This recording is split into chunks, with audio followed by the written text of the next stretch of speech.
Pemirsa, seorang ketua rukun tetangga di Jalan Kota Bambu Utara, Palmerah, Jakarta Barat meninggal dunia ditikam pemuda yang merupakan warganya sendiri.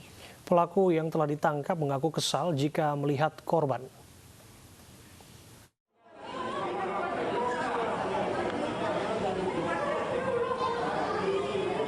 Isak tangis keluarga pecah saat mengetahui nyawa Jazuli, seorang ketua RT di Jalan Bambu Utara, Palmerah, Jakarta Barat, gagal diselamatkan tim medis di instalasi gawat darurat Rumah Sakit Pelni. Pria berusia 52 tahun ini meregang nyawa akibat luka tusuk di leher belakangnya. Aparat Polsek Palmerah yang datang ke rumah sakit mengaku telah menangkap pelaku yang diketahui merupakan warga dari RT yang sama dengan korban. Pelaku mengaku kesal jika melihat korban hingga nekat menikamnya. Insiden ini terjadi saat korban tengah mendata warga penerima bantuan. Pelaku yang datang tiba-tiba langsung menyerang korban dengan menggunakan senjata tajam. Udah terguling, karena dia nahan pakai sepeda. Supaya nggak diserang lagi kan ditahan pakai sepeda oleh dia. Yang teman saya bawain ke rumah sakit, menarik dia. Saya nahanin anak yang menusuk itu. Saat ini pelaku berinisial RA, 25 tahun, masih diperiksa intensif di Polsek Palmerah untuk mendalami motif hingga tega menghabisi nyawa korban. Dari Jakarta, Miftahul Ghania News melaporkan. Dan selengkapnya terkait pembunuhan ketua RT oleh pemuda yang juga adalah warganya, sudah bergabung bersama kami Kompol Supriyanto, Kapolsek Palmerah. Assalamualaikum, selamat sore Pak Kapolsek. Assalamualaikum, selamat sore Pak. Iya Pak. Ya, dari hasil penyidikan yang dilakukan petugas, apa sesungguhnya motif di balik pembunuhan ini? Jadi sebenarnya mereka motifnya karena mereka pernah nongkrong di pinggir jalan bersama kawannya, ditegur oleh PRT, jangan negur.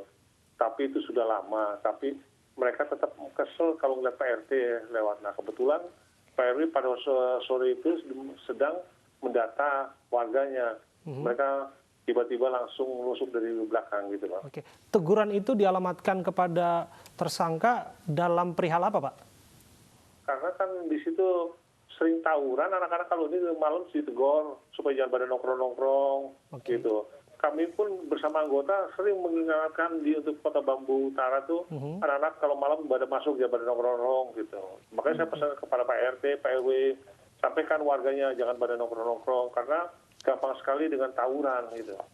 Teguran yang dilakukan korban terhadap tersangka apakah baru pertama kali atau sudah sering sebelumnya Pak? Sering, setiap warga yang sering duduk-duduk sana emang ditegur supaya jangan pada kumpul-kumpul pada masuk ke rumahnya masing-masing gitu. Karena kadang-kadang kalau mereka nongkrong tuh kadang-kadang sampai pagi, tengah malam. Nah, akhirnya kami pun bersama anggota tiap malam minggu, malam satu keliling menghimbau warganya supaya jangan pada nongkrong di luar. Gitu. Artinya teguran ini dimaksudkan juga untuk tetap di rumah, memutus mata rantai penyebaran corona begitu ya Pak? Nah benar ya, apalagi sekarang masa COVID. Jadi jangan ngumpul-ngumpul, harap segera pada pulang kalau tidak ada kepentingan sama sekali begitu. Pelaku beraksi sendiri atau ada kawanan lainnya yang juga membantu? Mereka beraksi sendiri. Apakah ini pembunuhan direncanakan atau tidak Pak? Sementara kami akan menanyakan ke situ, tapi sampai ini masih dalam pemeriksaan ya. Apa Pak keterangan yang bisa digali dari para saksi dan juga tersangka sejauh ini? Memang mereka, dia kalau ditanya, dia selalu setiap ketemu Pak RT itu ada ilustrasi kayaknya gimana, sebel aja gitu, kesel gitu. Sudah dendam begitu, sudah lama begitu Pak? Iya. Ada masalah psikologis dengan tersangka Pak? Sampai saat ini belum. Mereka karena warga di situ ya namanya Pak RT sering mengingatkan lah anak-anak jangan nongkrong di pinggir jalan atau di gang. Itu seperti sudah hal lumrah. Saya sudah sampaikan kepada warga tempat menjelang malam minggu, malam Sabtu jangan pada nongkrong di pinggir jalan. Apalagi sekarang lagi COVID ini, apalagi berkumpul-kumpul gitu. Itu pun sudah disampaikan ke warga, terutama RW Kota Bambu Utara ini. Gitu. Profesi tersangka sebetulnya apa Pak? Tidak ada, mereka tidak kerja. Oh, pengangguran artinya ya Pak? Pengangguran. Bagaimana hubungan korban dengan warga sekitar Pak? Memang kalau menurut keterangan dari lingkungan sih, si tersangka memang agak bandel, mereka susah dilarang gitu. Kalau korban sendiri dengan lingkungan sekitar bagaimana hubungannya, Pak? Kalau ya, itu aktif Pak RT itu. Saya sebenarnya salut sama Pak RT. Kenapa? Mereka terhadap lingkungan benar-benar aktif, open gitu sama warganya. Meskipun kadang mereka kerja ya ojek pangkalan ya, tapi terhadap lingkungan mereka benar-benar open, Pak. Gitu. Soal rekam jejak kriminal pelaku ada tidak Pak dalam catatan kepolisian? Sampai saat ini belum tidak ada. Oke, artinya pelaku ini betul-betul merencanakan perbuatannya atau secara spontan, Pak? Kalau kemarin saya bertanya, mereka bawa pisaunya memang dari rumah, gitu. Tetapi saya belum sampai sejauh mana mereka apa sudah direncanakan jauh-jauh hari, makanya nanti akan dipertanyakan ke sana lagi nanti. Untuk ancaman hukuman terhadap tersangka, Pak? Ya, mereka menghilangkan nyawa seorang bisa 15 tahun ya. Ya. Akan dikenakan pasal pembunuhan berencana kah? Sementara masih 351 ayat 3 ya, menghilangkan nyawa orang dengan sengaja. Baik, terima kasih Kompol Supriyanto, Kapolsek Palmerah sudah berbincang bersama kami atas waktunya. Pemirsa, kita ke informasi berikutnya. Ratusan warga desa Hutapuli, Mandailing, Natal, Sumatera Utara memprotes pemotongan bantuan langsung tunai dari dana desa yang dilakukan oleh perangkat desa setempat. Ya, warga memblokade jalan lintas Sumatera yang mengakibatkan kemacetan. Ratusan warga desa Hutapuli memblokir jalan dengan membakar ban bekas di jalur lintas Sumatera Medan Padang. Warga mendesak Kepala Desa Hutapuli, Hanafi Nasution, untuk mundur dari jabatannya karena telah memotong dana bantuan langsung tunai tahap kedua ini dari Rp600.000 menjadi Rp300.000. Dan ada juga warga yang hanya mendapat Rp150.000.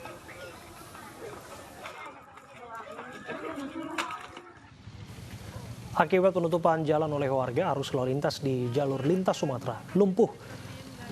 Antrian kendaraan yang terhenti mengular panjang dan memaksa warga untuk putar balik.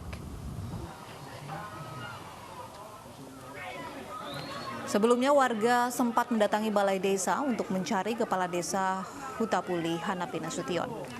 Kepada wartawan melalui pesan singkat, Hanafi mengaku pemotongan BLT dilakukan karena adanya penambahan jumlah warga penerima BLT tahap kedua yang sudah disepakati bersama unsur BPD dan sejumlah tokoh masyarakat. Hanafi juga mengaku sudah mundur dari jabatannya agar warga mau menghentikan unjuk rasa.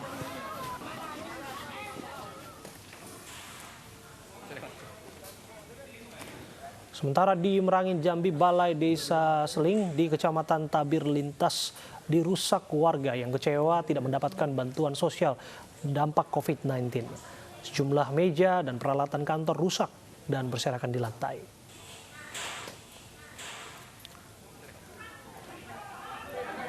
Sebelumnya 129 dari 151 warga desa Seling sedang menerima dana bansos, namun tiba-tiba ratusan orang yang mayoritas perempuan datang dan langsung masuk ke balai desa. Mereka menuntut agar bantuan sosial dibagikan merata ke seluruh warga desa, karena selama ini kepala desa dinilai tidak tepat sasaran terkait penyaluran dana bansos tersebut.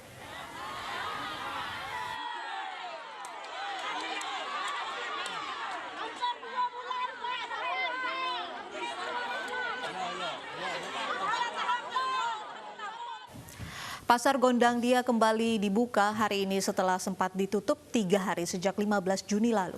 Penutupan pasar akibat adanya pedagang yang positif COVID-19.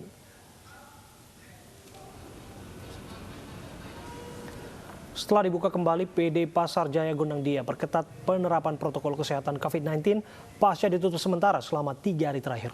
Meski sepi, namun pedagang mengaku tetap membuka kios agar bisa mendapatkan pemasukan untuk biaya kebutuhan sehari-hari. Sebelumnya, penutupan sementara pasar akibat adanya pedagang pasar yang terindikasi positif COVID-19 dari hasil tes swab.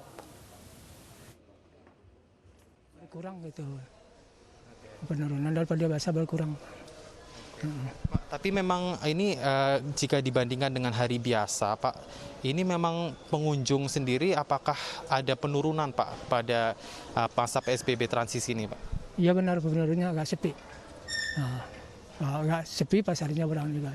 Pak, untuk aturan ini kan untuk jam operasional sendiri dari jam berapa sampai jam berapa Pak untuk PSBB transisi ini Pak? Jam 6 sampai jam 2 siang. Selain Pasar Gondang Dia, Pasar Rawasari Cempaka Putih, Jakarta Pusat juga telah dibuka kembali pada Senin 15 Juni 2020 setelah ditutup selama 3 hari karena 15 pedagangnya positif COVID-19. Semenjak dibuka kembali, pengelola pasar menerapkan aturan sistem ganjil genap guna meminimalisir penularan virus corona. Sejumlah pedagang mengaku pendapatan mereka turun akibat adanya rekan mereka yang positif COVID-19. Selama 14 hari, di rumah isolasinya tersendiri gitu, nggak boleh keluar, nggak boleh apa bisa. Sebelumnya seorang pedagang sayur di Pasar Kerbau Rawasari dijemput paksa petugas gabungan Kecamatan Cempaka Putih, Jakarta Pusat Rabu siang. Pedagang tersebut dijemput karena hasil uji swabnya dinyatakan positif COVID-19 dan masih tetap nekat untuk berjualan. Hingga saat ini sudah 15 pedagang di Pasar Rawasari yang positif COVID-19.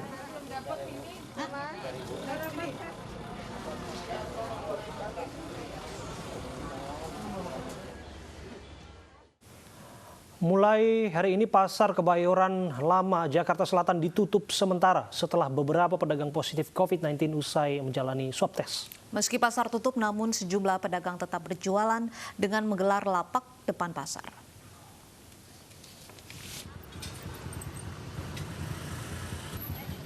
Puluhan pedagang ini tetap berjualan meskipun Pasar Kebayoran Lama ditutup sementara. Pedagang tetap menggelar lapak di depan pasar. Bahkan beberapa pedagang emas mengalihkan dagangan dengan berjualan secara eceran di sekitar lingkungan pasar. Walaupun takut saat berjualan, para pedagang mengaku belum pernah mengikuti rapid test ataupun swab test karena mengaku sehat.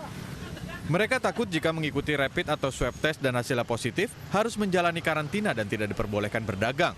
Jangan, saya udah sehat. Jangan, udah sehat Pak, saya udah sehat.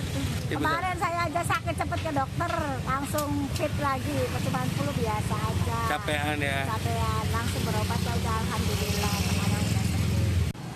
Pasar Kebayoran Lama ditutup sementara selama 3 hari setelah 14 pedagang dinyatakan positif terpapar COVID-19 usai menjalani swab test. Dari 14 orang pedagang yang positif corona, kebanyakan merupakan pedagang buah dan emas. Dari Jakarta, Helmi Sajangbati, iNews melaporkan. Ratusan wajib pajak yang membayar pajak di kantor Samsat Bandung Timur, Jawa Barat mengikuti rapid test gratis. Wajib pajak dengan kendaraan roda 2 dan roda 4 dites langsung di atas kendaraannya atau drive-thru.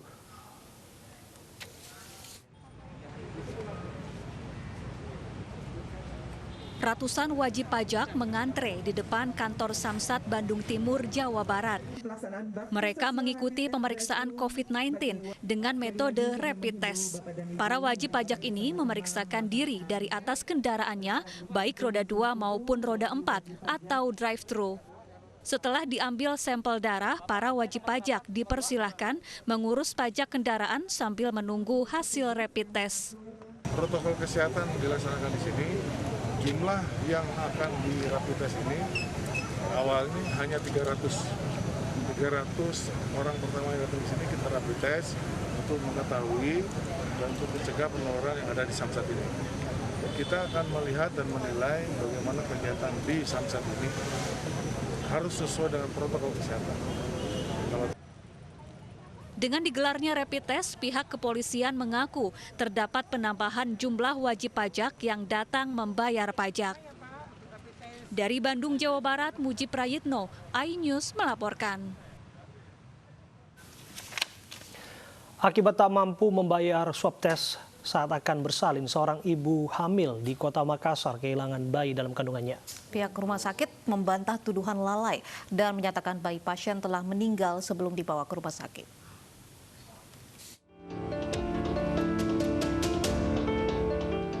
Seorang ibu hamil, Ervina Yana, warga Kota Makassar, Sulawesi Selatan, kehilangan bayi yang meninggal dalam kandungannya saat akan dilahirkan.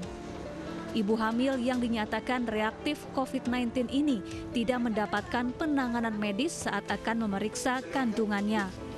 Sang ibu mengaku tidak punya uang untuk membayar tes swab sebesar 2,4 juta rupiah hingga akhirnya memilih pulang ke rumah.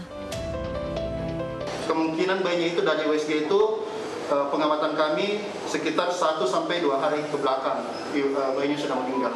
Karena ibu ini juga disertai dengan beberapa penyakit tambahan, contohnya diabetes, hipertensi, dan dia pos operasi 1 kali. Siap. Sayangnya ibu ini ternyata sudah rapid di beberapa rumah sakit lain dan tidak jujur mengatakan sudah rapid dengan hasilnya reaktif. Pihak Rumah Sakit Ananda membantah telah menelantarkan pasien hamil tersebut dan menyatakan bahwa bayi pasien telah meninggal dunia sebelum dibawa ke rumah sakit. Untuk mengetahui apakah dia terkonfirmasi COVID atau tidak.